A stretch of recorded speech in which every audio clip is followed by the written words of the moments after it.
Hey, what is going on, everybody? Welcome to Super Lunch Bros Podcast, episode number 93. I am Brendan, and we are in week 3 of no UFC. All right, so it has been 3 complete weekends with no UFC events, and for some people on Twitter, it seems to be the end of the world. Not in a way where like everybody's complaining about it, although they do mention it. It's more like what people are posting and the tangents people tend to go on. It's been kind of weird. I mean, it's not the first time this has happened. It's not the first time since MMA Twitter has been extremely active and the community's relatively large to where, and we had 48, 50 plus events, or 48 events a year, essentially almost every weekend. So getting a drought like this where it's every 3 weeks or 3 weeks with no UFC, it's kind of strange. But anyway, we are going to preview the upcoming fight night with Kattar versus Giga Chikadze. It's going to be pretty interesting because it might play out into who gets the title shot next. This is Sunday, the 9th, so things are moving pretty quick. I mean, there's no spoilers here. It's already happened. Alexander Volkanovski was supposed to fight Max Holloway for the third time. Max Holloway re-aggravated a previous injury and had to pull out. So now everybody's vying for the contention, right? Everybody wants to be involved. I have some things we can talk about that, but we'll talk about that after we get to the actual schedule and the things that are going to be taking place this weekend. Okay, so before we get started, please, if you like the UFC, if you like talking about the UFC, if you like hearing about the UFC, if you like discussing things that happen in MMA, please like and subscribe. Comment down below. Let me know what you think about this weekend's card. Let me know what you've been doing for the last 3 weeks to keep yourself busy. Okay, let's just get started. All right. By the way, this is probably going to be a pretty short one. I don't think we're going to spend, too long breaking this card down. It's okay. It's not a bad card. Let's see. All right, so in the main event, we have Kattar versus Giga Chikadze. So let's look at their rankings real quick. We can go through their records also because that's important. But looking at the rankings, currently we have Max Holloway sitting at number 1. Obviously, Brian Ortega just had his shot. Whether or not you think he deserved it, he had one. He didn't blow it necessarily, but he had another statistical blowout in a championship fight. Okay, it doesn't look good for his career to have that happen twice. Now, if he does eventually go get the belt, it might erase everything, but he has the UFC stank all over him. He's in their commercials, right? He's in the Toyo Tires little, gift that they put in the corner during the events. He's a guy that they have been promoting, and then the promotion has put their power and money behind him, so they want him to succeed. It's just the way it is. He hasn't, right? Obviously, he hasn't done terrible.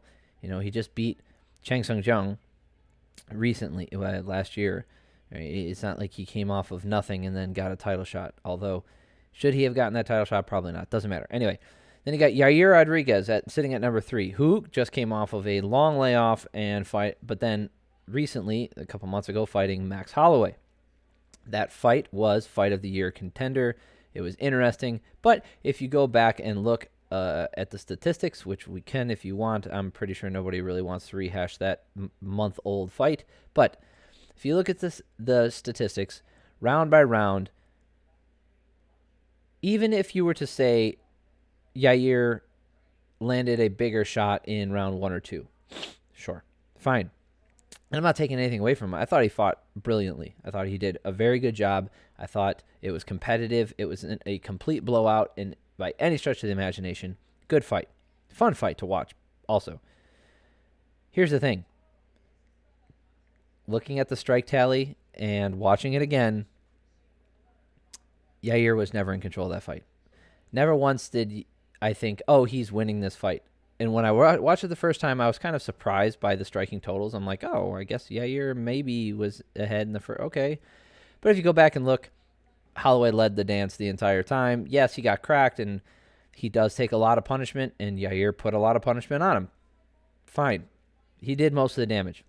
I'm bringing all this to say because if you were to make the argument that Yair, who is vying for the title shot, this is why I bring this up. I didn't preface that.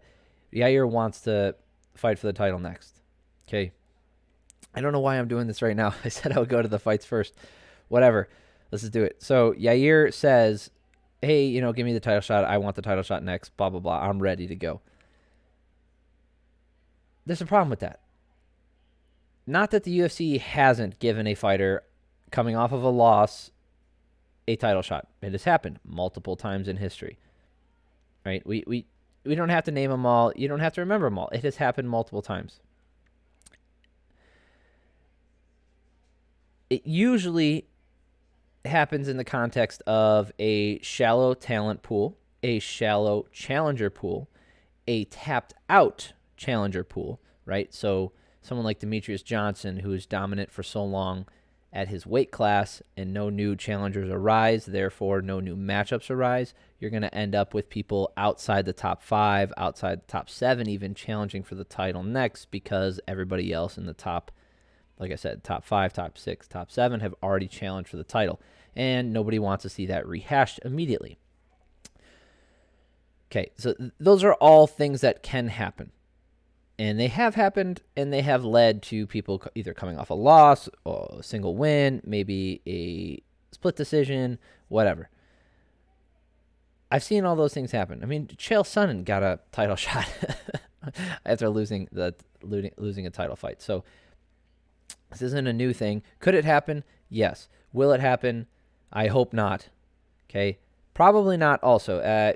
He doesn't have the promotional power behind him. So that's one thing not in his favor, right? If this were a Brian Ortega situation and he hadn't just fought Volkanovski and he was coming off of a close loss to Max Holloway, could I see Ortega getting a title shot based off of the way the organization has treated him in the past and has pushed him in the past? Absolutely. It's just not what has happened with Yair. Yair had been at odds with Dana White and the UFC for money reasons, scheduling reasons. He was even taken off the rankings at one point in the roster. Whatever. It doesn't matter. It's unlikely that he's going to get it. Some other people challenging for going in for the throwing their name in the hat, right? They're throwing their hat in the ring. Good grief. Throwing their hat in the ring. Chang Zhang, coming off of a win. Good win, but here's the thing. Chang Zhang has... tumultuous isn't the right word. His history of fights, I mean, we can look at it here.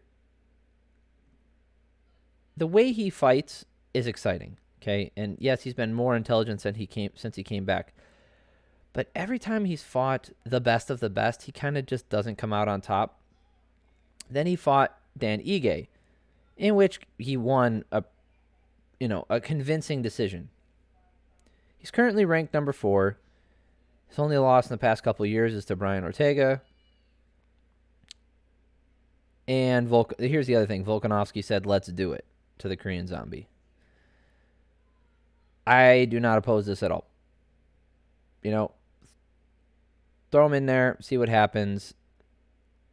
They can get this done. And especially if it's supposed to happen in March or February, absolutely, let's go for it. Here's the only stipulation with that. This weekend, Kelvin Kattar is taking on Giga Chikadze. So Giga is on quite a tear of his own. All right. So he's undefeated in the UFC. He's undefeated, period. And his wins have been, honestly, pretty impressive. 3 KOs in a row.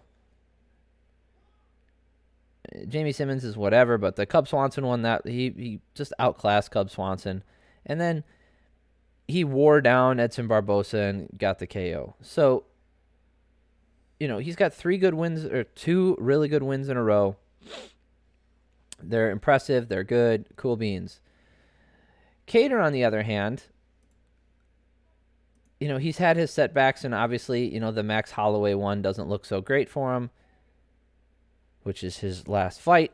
But he also has a win over Ige and a win over Jeremy Stevens. That loss to Zabit is such trash. Like Zabit is not a 5-round fighter, so him fighting in a title shot makes no sense to me. Calvin Kattar has only fought, except for Chris Fishgold here, pretty much only fought killers and contenders. Okay? Shane Burgos, Andre Fili, Hanato Moicano, Zabit. As much as I really don't like him, he's a really good fighter. Jeremy Stevens is always a challenge. Dan Ige sits in the top 10 consistently. And then Max Holloway. So his level of competition has obviously been higher than Giga's. So this weekend, if Calvin Kattar beats Giga Chikadze, should he get the title shot? I don't see people clamoring for that one that much. I would rather see Korean Zombie myself. And here's the other thing. If Giga gets the win this weekend, I also think Korean Zombie should get it, because these guys could sit out for 3 months, fully recover. We could build up that fight properly, and they could get the next title shot, depending on Max Holloway's return. And that's the other thing.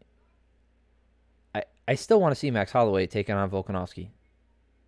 He's cleared out the division. It's time again. Okay, this is the do or die time. He needs to get a win, because if he doesn't, this is the last chance he gets while Volkanovski's champ.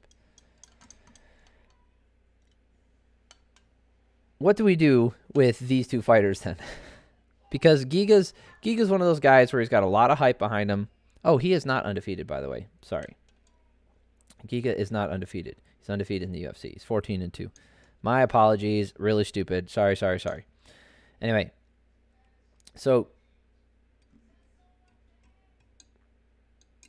yes, he lost on the Contender Series, which I don't really count as a UFC loss. But anyway, yeah,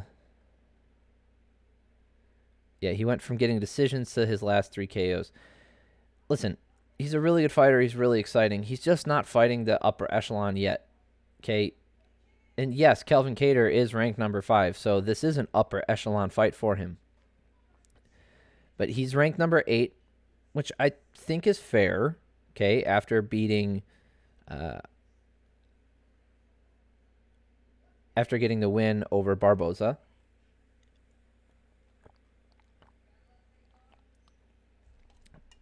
It's just, to throw him into the title picture already, it's got that Brian Ortega stank on it. I don't like it, It doesn't feel like he's earned it. He doesn't have the promotional... I don't even think he has the hype. Yes, if you look at his highlight reel, it's exciting, it's cool and all that crap, but this weekend, I don't think we get a title contender out of. I think it's the Korean Zombie, then Max Holloway, and then these two guys can go fight someone else who I would say they should fight Josh Emmett. Now, that's if Josh Emmett doesn't get a title shot, because Josh Emmett is on a 4-fight win streak. His last win also coming over Dan Ige, right? I think it was Dan Ige. Anyway, Josh Emmett's been on a tear. He looks really good.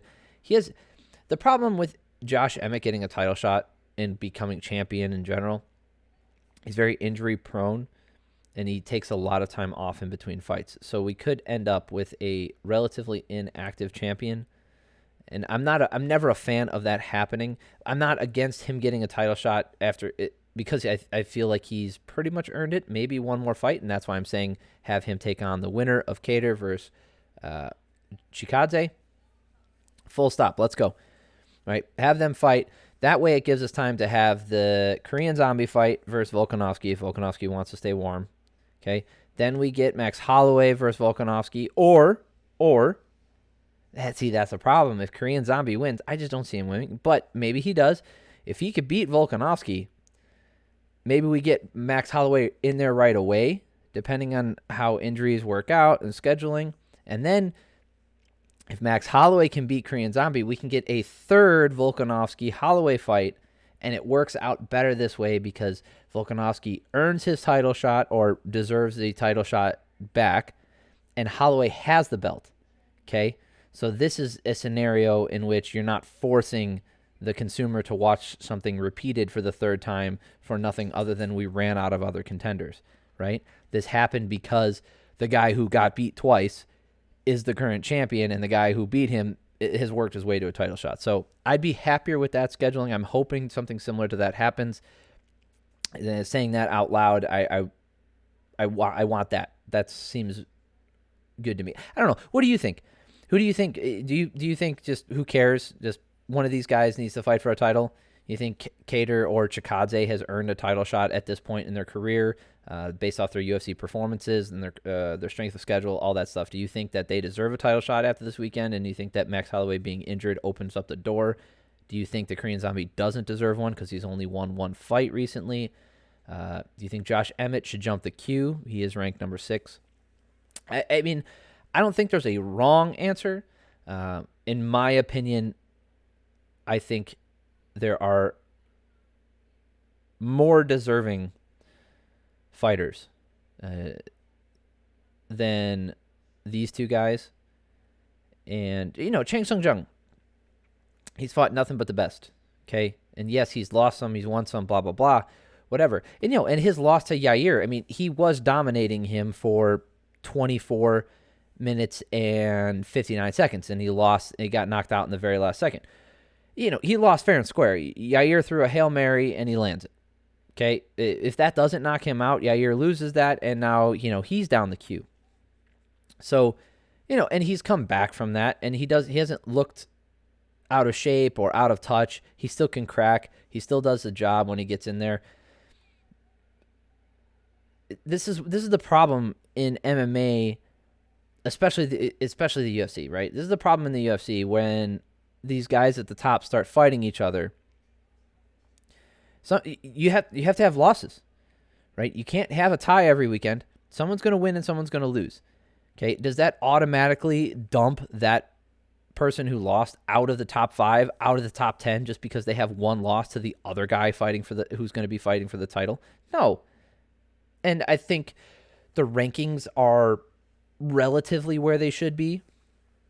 Let's just wait after this weekend. Let's see what the hype is around these guys. Let's see, maybe Volkanovski and the Korean Zombie can get stuff done before this fight's even over this coming weekend, because we have a whole week to wait for that fight to come. So anyway, I am not rooting for either guy. I do like Chikadze. I think he has a lot of skills that I'm interested in seeing.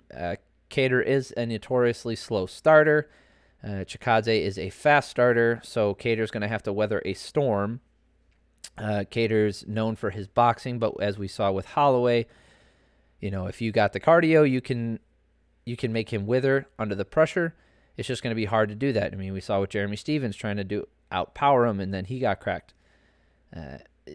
Chikadze's got, he's got better kicks. He has a more well-rounded striking game than Kattar does.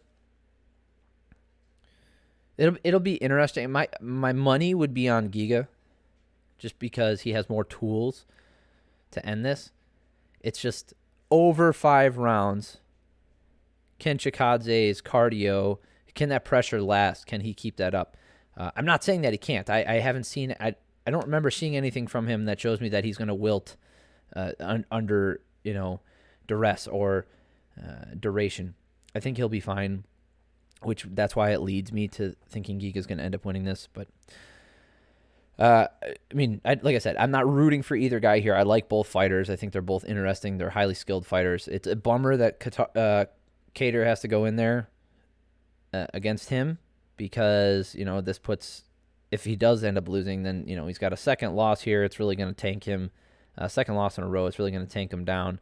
He's going to have to fight his way back up. But it is what it is, right? It's just unfortunate that this is the guy that Chikadze ends up having to take on, because they're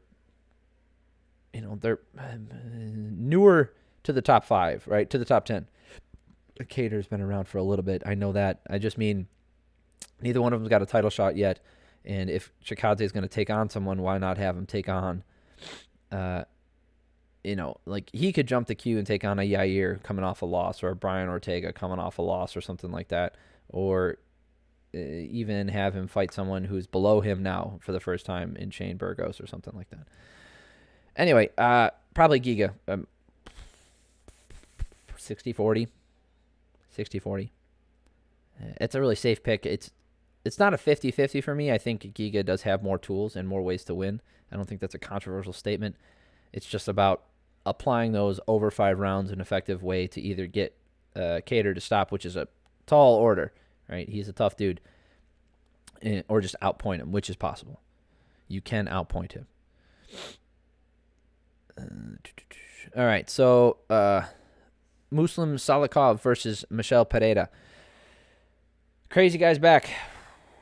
All right. I mean, I there's nothing about this fight that's got me super jacked. I'm not super excited about it. Michel Pereira is on a... He's on like a 3-fight, finally. Pereira, do.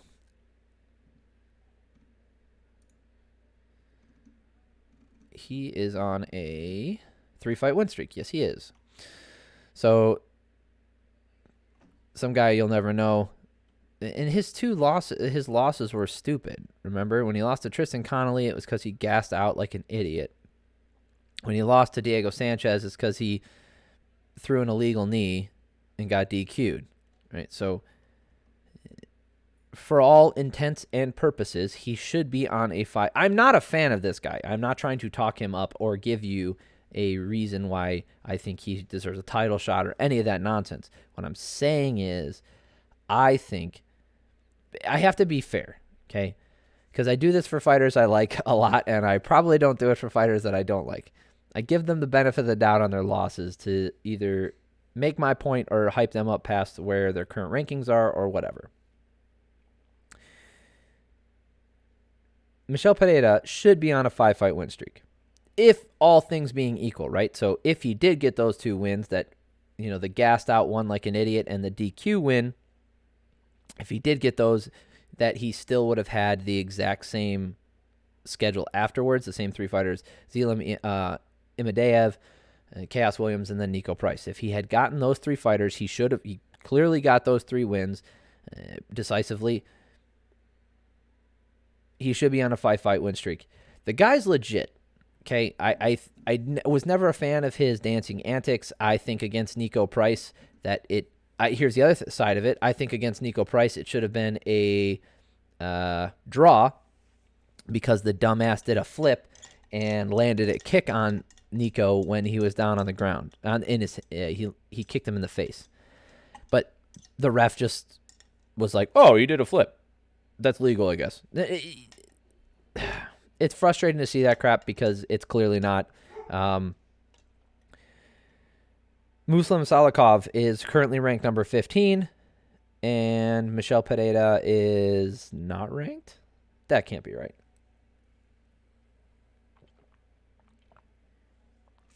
No way. Okay, I guess he's not ranked. Oakley dokley.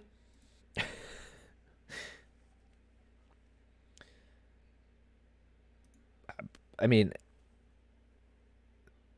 all right. So anyway, if he gets this win here, so all this hype around Khamzat Chimaev, right? All this hype around him, I think it. Not that he doesn't deserve it. It's fine. I don't care. I've spoken my piece on that stuff. If Michel Pereira can get an impressive win here and then throw his hat into the ring to fight Khamzat, because Khamzat's, I'm challenging the entire UFC. Is he really, though? He's just calling everybody out. I don't think anybody, and there's people who have called him out too, who he's just ignoring, like Neil Magny, whatever. Anyway, let's look at how he matches up with some of the other guys here in the top 10. So Michael Chiesa, how does he match up with him? High energy, doesn't like grappling, but he's very strong, and he can protect himself on the ground as well. I think he gives Chiesa problems. Sean Brady, An impressive striker, or not an impressive striker, an impressive grappler himself. Very strong, good cardio too. That might be a problem for him. How does he match up with Neil Magny? Neil Magny is the quintessential do-it-all guy, right? The jack of all trades, king to none. I hate that phrase, but that's what he is. How does he match up with Neil Magny? I would say pretty well. I think he could finish Magny. It would be hard, but I think he could. If he doesn't get him out of there in the first 2 rounds, like, it could be a problem, though. So over a 3-round fight, he could get a decision relatively easily, but over 5 rounds, it's going to be difficult. Stephen Thompson, I think it would be a fun fight. Let's put it that way. Jorge Masvidal, I think he can beat Jorge Masvidal.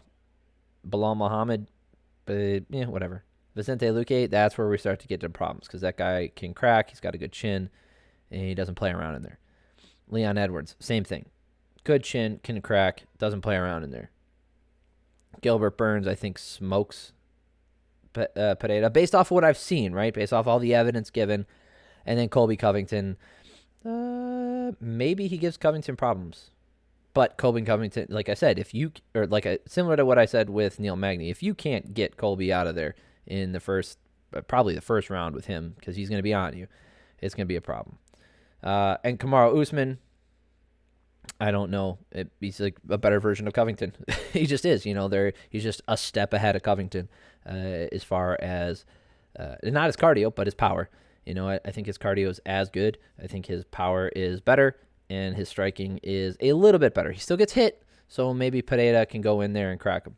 So I went through all that stuff, and I went through those top 10 guys, because I think if Pereira can get his name out there after this weekend, he could easily challenge one of those guys and get into the top 10. And now we're talking about him moving into the challenging for the top 5 and maybe for a title this year. I know I don't think that's a crazy thing to say based off of the press and all the shit that Khamzat has. Like, having these 2 guys go against each other, I think that would be fun too. So, anywho, also Pereira's a giant welterweight. All right, we got Caitlyn Chukagian versus Jennifer Maia. You know how I feel about the 125-pound division, for the female 125-pound division.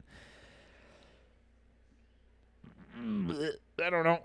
Chukagian's already had her shot. I don't think she's nothing about what her game says or what her game is shows me that she can beat Valentina. Therefore, nothing about her fights excites me, because I don't think she's ever going to challenge for a title. Let's throw this up. Let's reset this thing. Maia's a good fighter. Chukagian's a good fighter. I think the fight can be good. I think they're both highly skilled fighters. Okay.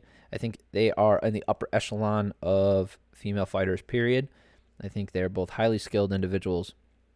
So this should be a good fight. Brandon Royval versus Rogerio Bontorin. So Brandon Royval, he's just one step away all the time, man. I think, dude, he could beat Brandon Moreno. I mean, he got close, and he's an exciting fighter. He's one of my favorite fighters to watch. He's very exciting. I just think he throws himself out there too much, and he throws himself in danger way too much. It's unfortunate, because being an exciting fighter means you are generally in the danger zone, and that holds true for him as well. I'm rooting for him. I love the way he fights. I want him to win, because I would love for him to fight for a title again. And I mean, I'm down. I love watching him fight. So much fun. Got Jake Collier versus Chase Sherman. Collier's probably going to knock Sherman out. Sherman fights really weird, and he's got mental issues. Bill Elgio versus Brito versus a guy who is black and white. Court McGee's fighting. Holy moly.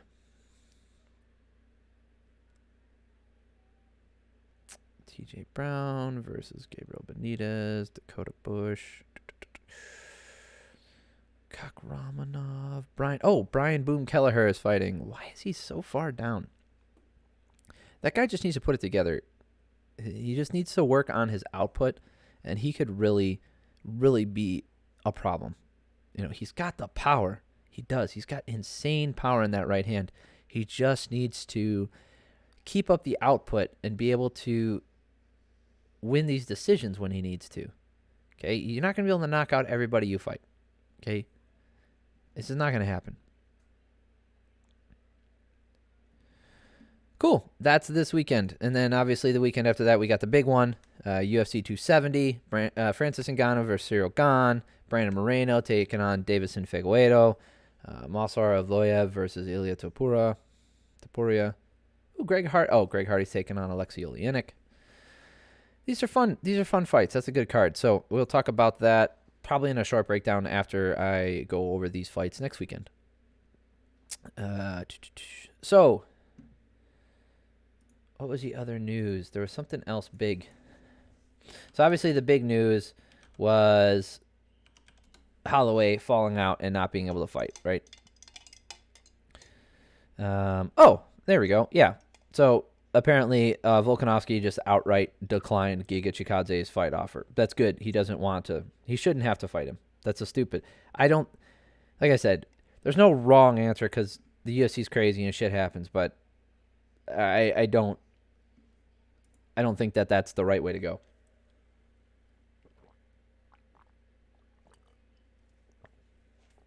Oh, that was the other thing.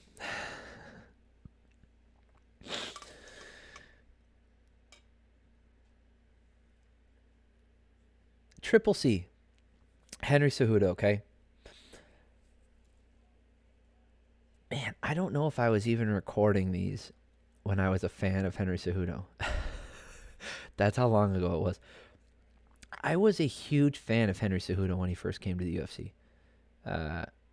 Actually, I was a huge fan even into his fights with Demetrius Johnson. It was just cringe that I really didn't like. The overtop character, being an asshole.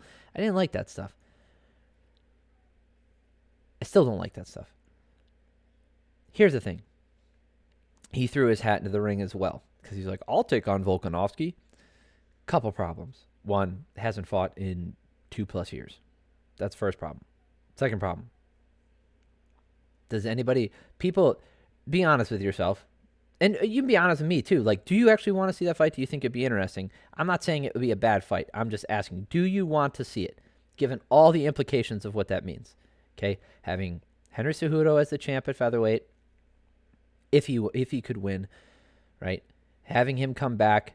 And on top of that, he has not been in the USADA testing pool for quite some time. So we're going to run into a Brock Lesnar type scenario if he does come back. If he were to come back and fight him. I don't think he's the money fight. I don't think it's worth wasting time on. I just thought it was funny that he was coming out and saying that crap. It's not worth it. It's stupid. What's the other thing?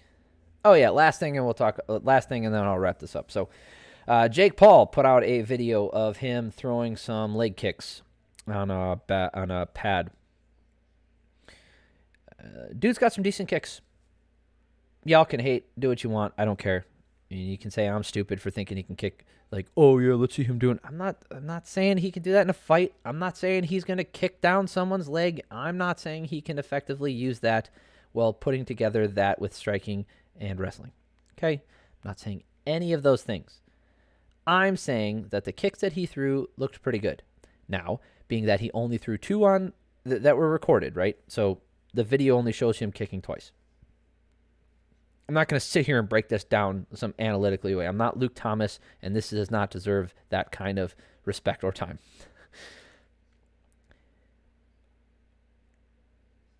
These are probably the best 2 kicks that he threw, and that's why he put out this video. Were they good kicks? Yes. Can he throw kicks? Does he move his hips well? He opens up, right? Obviously, the pivot foot opens up the right way, so he's opening up his hips to get the power in there and swinging the leg around. Could they be faster? Sure, whatever. If these are the first 2 kicks that he threw, that's crazy. I don't believe that for a second, but that's pretty crazy. I've been working on kicks for a little while. It's not something I grew up doing. I've been working on it for a while, and I'm not a great kicker, but I can lay into a heavy bag now effectively without hurting myself. Okay, he looks like he's been doing this for a while. He's been practicing, and unlike Mayweather, who kept teasing the crossover to MMA and coming over and blah blah blah and fighting tension Nakamura, I don't remember his name now, the kickboxer over in Asia. Unlike all that crap, based off of what I've seen, guys, I hate to say this, but I think he's actually going to come over to MMA. And I don't hate to say it like, oh, he should, like, the sanctity of MMA. Fuck off. CM Punk fought in the UFC. He had 2 fights in the UFC. Shut up. There's no sanctity in MMA. Get out of here. None of that crap. I don't want to hear it.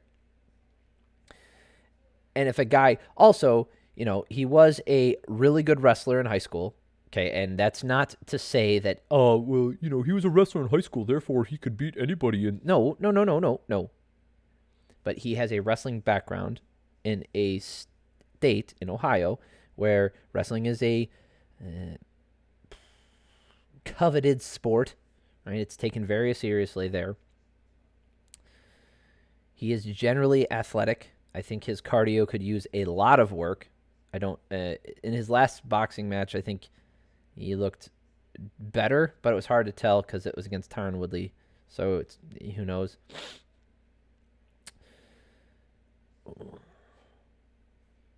Again, I hate to say this, but he's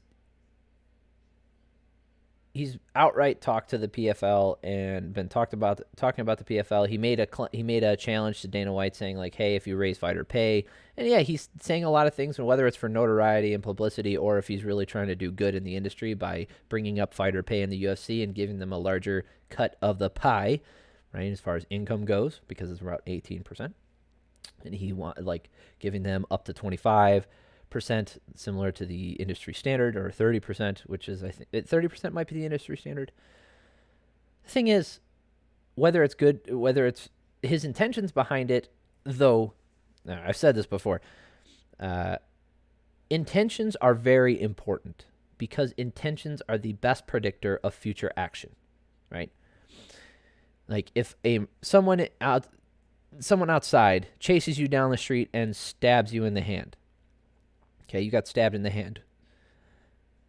You're in a kitchen. Your significant other turns too fast. Well, you turn too fast and stabs you in the hand. Same outcome. Let's say it's the same knife, okay? Same outcome. Same punishment for your body, right? The same injury, you got to go to the hospital, get it taken care of, stitches or whatever. But the intentions are what determine future action. Do you think it's likely that your significant other is going to do that again or try to stab you a different way based off that one thing and their other intentions? Because her intention was, I say her because I was thinking me, but that your significant other's intention was to put the knife in the dishwasher, right? And turn too fast and didn't know you were there. Whereas the other person's intention was to stab you. Okay. So intentions are important when determining future action. Okay, if you want to look at someone's what is someone likely to do and how likely are they to react to a certain scenario in the future, current intentions and past intentions are very important and they're great indicators of what they are likely to do in the future. Outcomes are also important because whether you intended on something nice happening or you intended on doing something bad, if something bad ends up happening because of something you did, those are outcomes that are still bad. Like getting stabbed in the hand, it's still bad. That sucks. You still it happened and you have to get it taken care of. In this scenario, Jake Paul has been bringing to light the inequality of fighter pay in the UFC versus other MMA organizations, right? Bellator, PFL, ONE FC. ONE FC is sketchy. I wouldn't go off their stuff, but Bellator is a good example. Strikeforce in the past, WEC, that kind of stuff. So if we want to look at that kind of thing and what he's doing, is it because he genuinely wants to make fighters more appreciated, if he genuinely wants to make them more money, Or is it just he wants to make Dana White look like an asshole and he wants to come out looking better? If I hazard to guess, I'd probably say the latter. I say he's more clowning on Dana. I'm sure he might mean it, but he doesn't. Not that necessarily that he doesn't mean the things. They said his intention is not altruistic. He's probably doing it for notoriety. That being said, so what does that mean for the future? Like me explaining all that shit. What does that mean for the future? It's likely that things he will do in the future will also be for notoriety and publicity. Okay. They might not be at the hearings when it comes to the MMA Players Association, MMA Fighters Association, right? He's not going to be there for the union meetings.